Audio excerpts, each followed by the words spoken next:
Hello, everyone, and good morning. My name is Vivek Sharma, and today we will be discussing four major articles. पहला है Punjab Haryana water dispute के बारे में। Second, Kerala के एक सी port के बारे में बात करेंगे। थर्ड में हम अंगोला और इंडिया रिलेशनशिप के बारे में बात करेंगे। एंड फोर्थ आर्टिकल में ऑस्ट्रेलिया की लोकेशन के बारे में जानेंगे।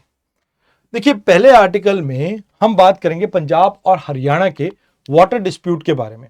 तो पहले इसका कंटेक्स्ट समझते हैं।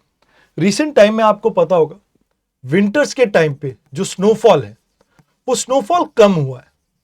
अब स्नोफॉल कम होने की वजह से जो डैम्स है इसमें वाटर अवेलेबिलिटी फिलहाल के लिए तो कम है। तो पंजाब एक चीज कहते हैं कि भाई हमें जो पैडी या कॉटन की कल्टीवेशन करनी है उसके लिए इरिगेशन के लिए पानी नहीं मिल पाएगा, तो अभी एडिशनल वाटर यहां पर सप्लाई करने की जरूरत नहीं है हरियाणा को।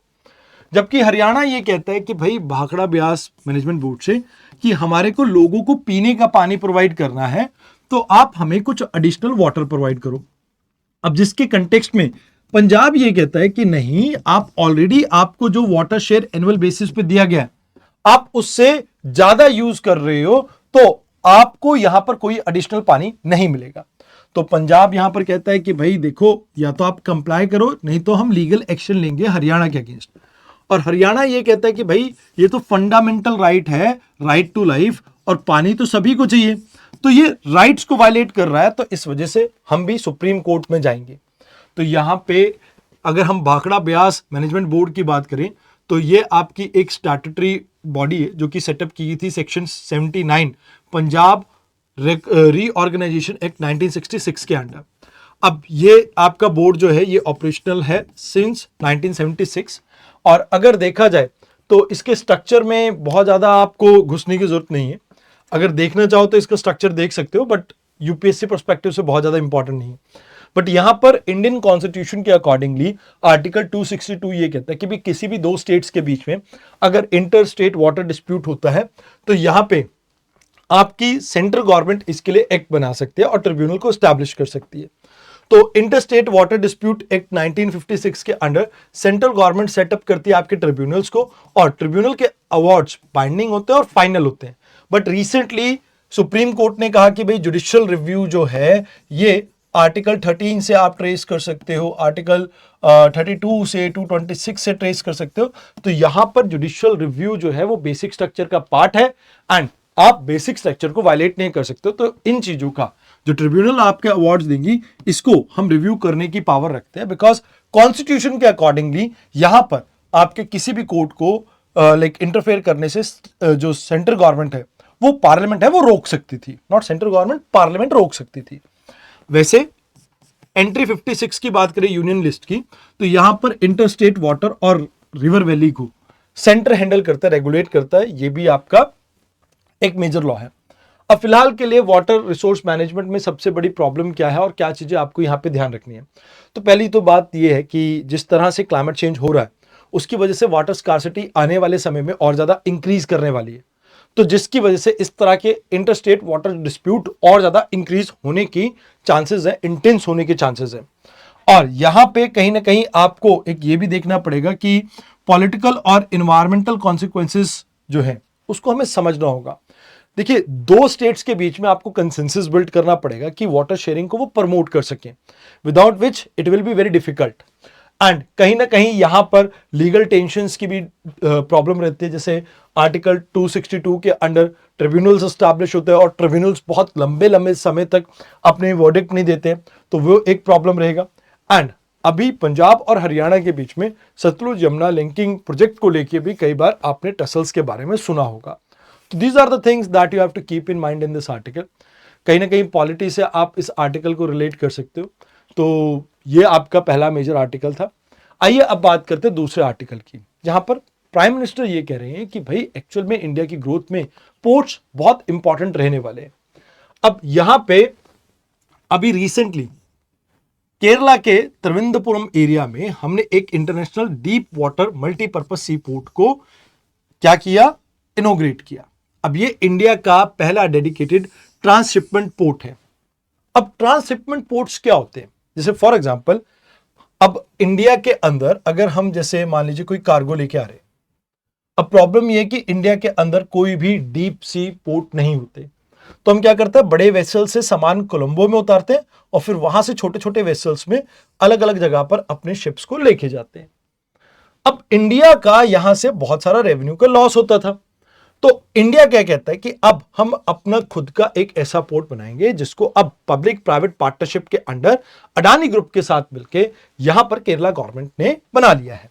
तो मतलब ये केरला गवर्नमेंट और अडानी ग्रुप के बीच में एक पीपीपी मॉडल पे बिल्ट आपका ट्रांसशिपमेंट पोर्ट है, एंड ये पहला ऐसा ग्रीनफील्ड प्रोजेक्ट आपका इंडिया में देखने को मिला है। अब इसके क्या बेनिफिट रहेंगे, तो बेनिफिट में सबसे पहली बात, ये डीप नेचुरल पोर्ट है, यानी कि यहां पर आपको डिसिल्टेशन करने की जरूरत नहीं पड़ेगी, जिससे आपकी कॉस्ट बचेगी एंड एनवायरमेंट फ्रेंडली हो जाएगा ये। तो पहली चीज।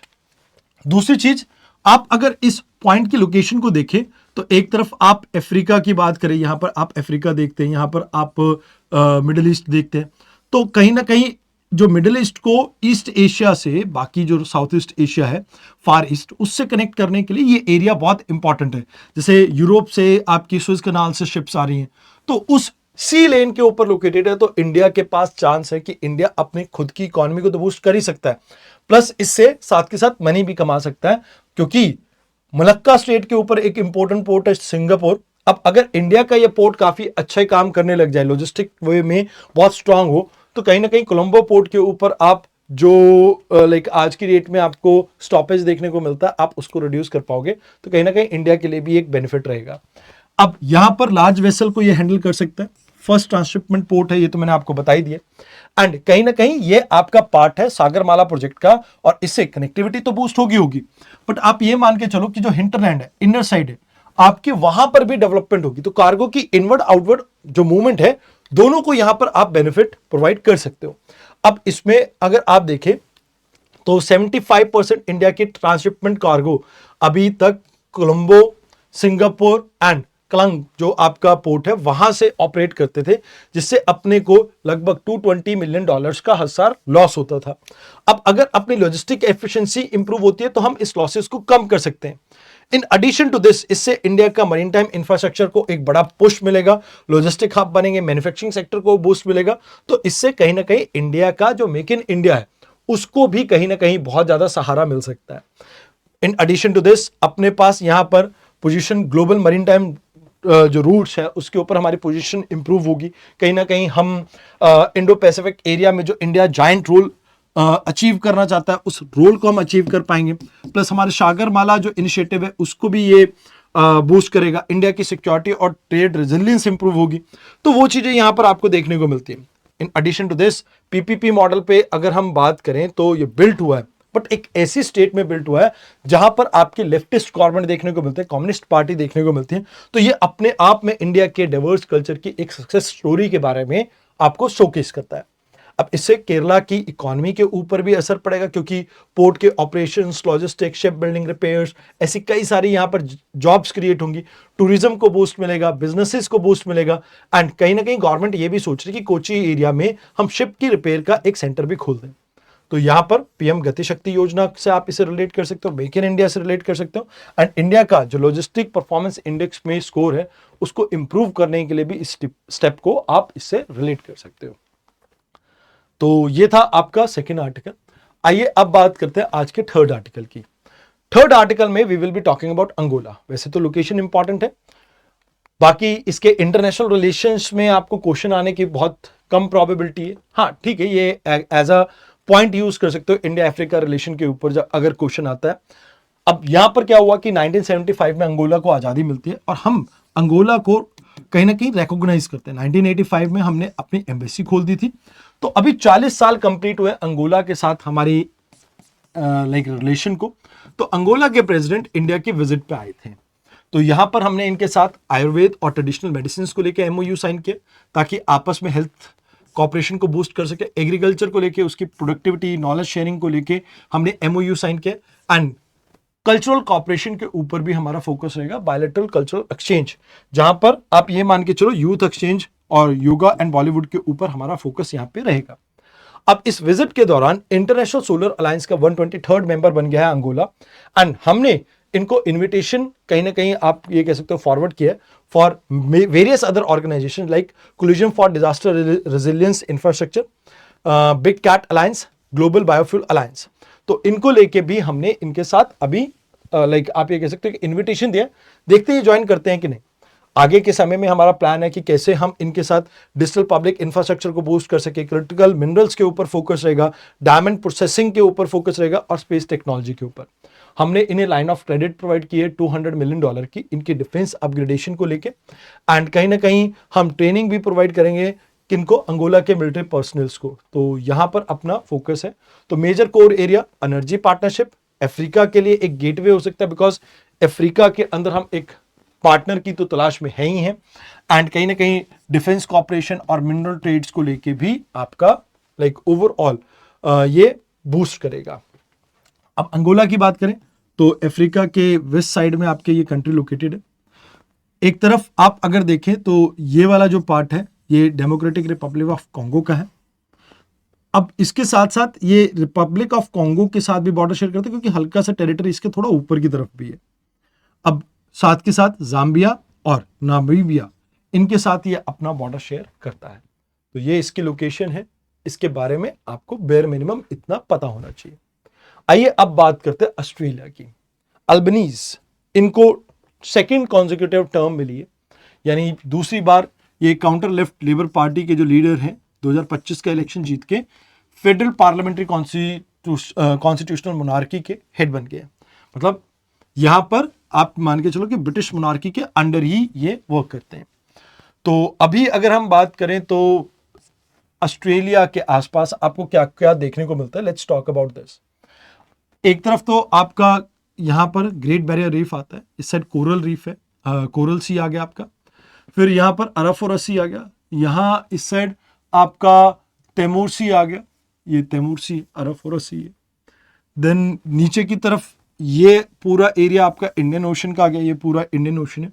इस साइड आपका पैसिफिक ओशन आ गया, ये तस्मान आइलैंड से इसे तस्मानियन सी अलग करता है।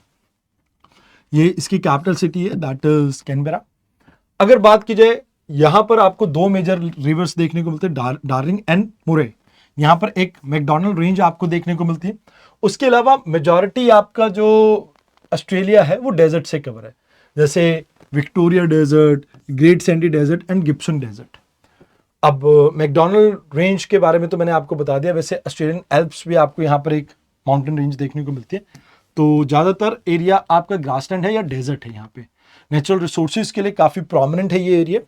तो आज का प्रैक्टिस क्वेश्चन है, आप इस क्वेश्चन को पॉज करके अटेम्प्ट कीजिए और कमेंट सेक्शन में अपना जवाब दीजिए। कल के लेक्चर में मैं इसका करेक्ट आंसर आपको बताऊंगा। तो आज के लिए इतना ही था। आई होप आपको लेक्चर अच्छा लगा हो। धन्यवाद।